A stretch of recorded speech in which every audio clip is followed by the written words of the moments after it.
Hey everybody, it's Mike over here at Growtopia, and it is March 26th of 2025, and we are inside the bedroom. Now, I've been trying to figure out a terminology for calling these three beds, and I think when it comes to the planting related, it's going to be considered the bedroom, because it is literally a room with three beds in it. Now, let's jump over and take a look at the beds.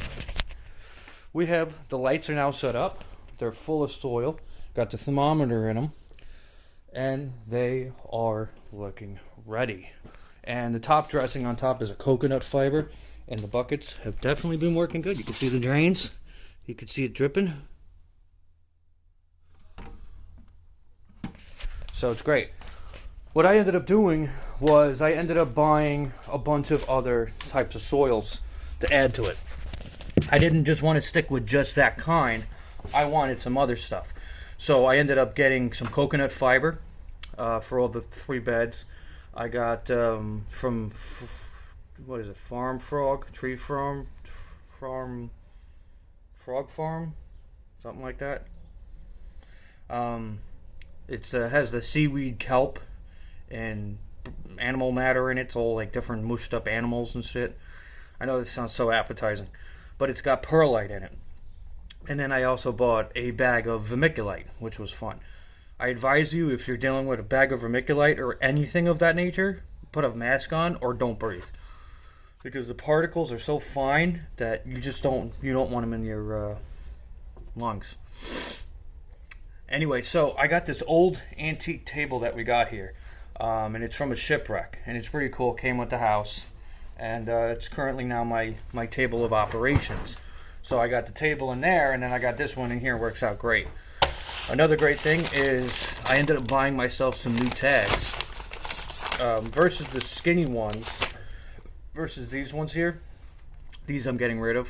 Literally just throwing them all out. Problem with these is you can only write so much on them, and it's small, and you're trying to write, so little on it. So if you take like one of these,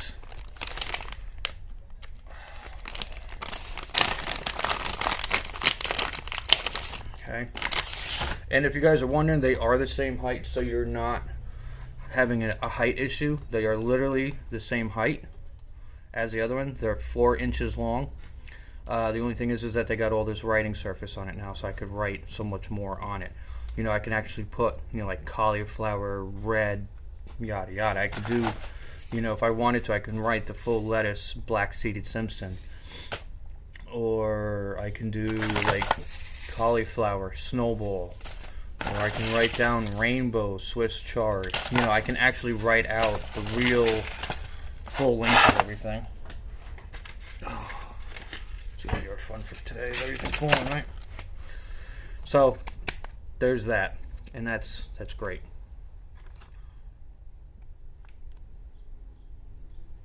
Rubber band. Anyway,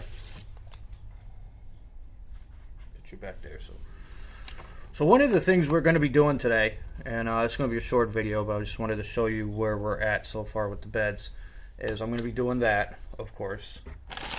But I also came up with a chart on what we're going to be growing in here, and a lot of the stuff we grow outdoors, I'm now going to focusing on learning how to talk, focusing on growing them indoors all year round, and it's going to be a lot easier that way because it's less stress in the nursery of having all this stuff crammed in there on shelves, when I could use those shelves for other stuff like cucumbers, zucchinis, pumpkins, melons, tomatoes, that type of stuff. So a lot of the leafy, greeny stuff is going to be focused more in here, and then obviously some of it's going to go in there as well. With the three beds, I'm looking at, and I already have a batch of it growing outside, a small batch, but I figured let me try to get some inside, is asparagus. So my first bed that you guys will see when we do that filming of it is going to be asparagus, rosemary, parsley, oregano, arugula, dill, cilantro, basil, peas, sugar daddy, lettuce, Paris, Swiss chard, romaine, Paris, catgrass, and catnip. These are all rotating crops that could be in there. The bed's not really big to grow a large amount of it, but it's what I can grow in there type of situation. The next one over is going to be beans, carrots, chives, eggplant white, tailor and dragon tongue beans, radishes, lettuce, butter crunch, thyme, okra, cabbage red, cauliflower white, iceberg lettuce, spinach, and beets. Both of the end beds are going to have beets at the end of them. And then the bed that's right behind me is also Swiss chard, rhubarb, eggplant black, green cabbage, kale, broccoli, onion, lettuce, black-seeded Simpson, cauliflower red, broccoli romanescens, turnip, snowball, and obviously beets at the end. So that is basically it right there. And I got a tray, as you guys can see here. This is just the way the beds are laid out. I got some fertilizer I'm going to mix into there as well. I got all these seeds, and I got these trays that I took out of the nursery. So we got Long Island Brussels sprouts that wasn't on that list. They're going in here. Everything that's in here, even the beets that I had started, I was going to put them in bags, but they're going to go into here instead. And then I'm going to lay down some more beet seeds. And then these are my tailor beans. I mean, nothing happened. So either they're getting too moist or what. But at least now with this. And then I have to get a 5-gallon pail for that, because I found out the watering system has a bigger water demand than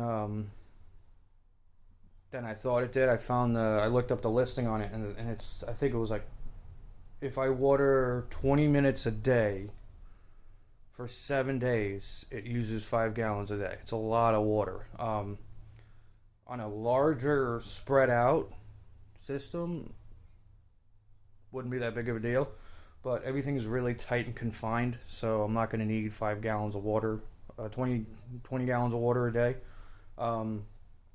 Basically, I'm just going to leave it set at an amount, and then when stuff needs to get watered, I'm just going to come by and tap it, and it would just now it's like, oh, well, why don't you just grab a bucket or a hose?